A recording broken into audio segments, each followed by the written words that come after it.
Good afternoon. It's the Word, and today, right now, Proverbs 15, starting right off in verse 1.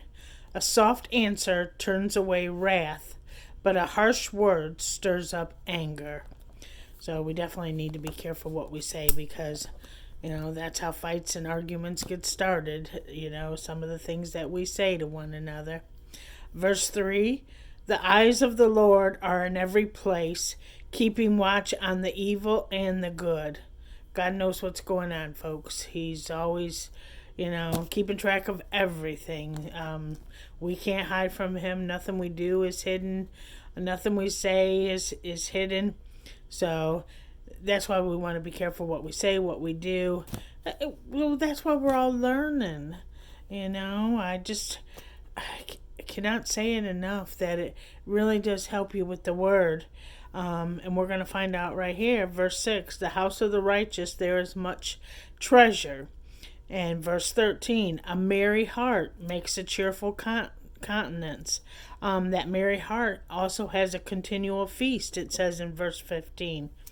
Verse 23, a man has joy by the answer of his mouth, and a word spoken in due season, how good it is.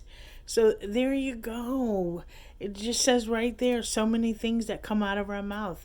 When we speak righteous things, there's treasure. A merry heart when we're speaking, kindness and happiness and peacefulness makes a cheerful countenance. We look better.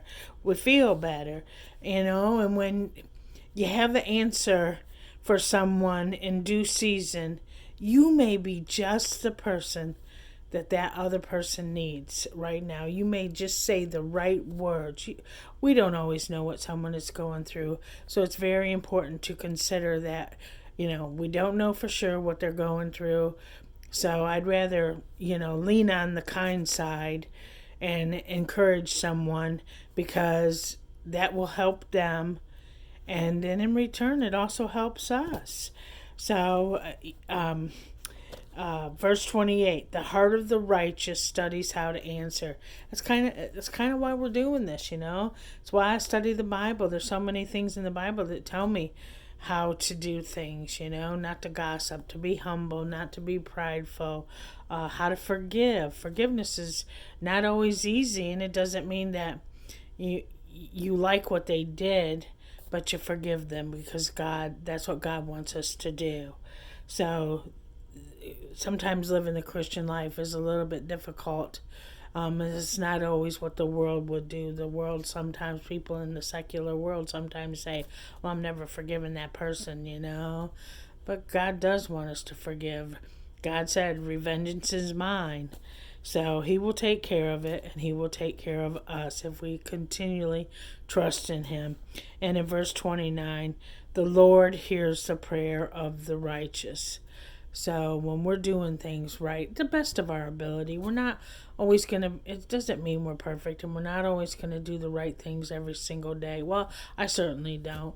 I try, and that's how I strive to live and, be kind and encourage people and forgive and be gentle and have the fruit of the Spirit like we talked the other day. Love, joy, peace, long suffering, kindness, goodness, faithfulness, gentleness, and self-control. So those are the 9 fruits of the Spirit. So you can kind of tell if somebody's talking about the word. Make sure that you know the word so what someone is saying lines up with the word. And when they're speaking about the Christian life or whatever, start looking for the fruits of the Spirit. Somebody that's just starting out, they're not going to have everything. They're not going to have all the fruits, but hopefully, I've been studying the Word for a long, long time. Hopefully, someone can see the fruits when they get to know me. So,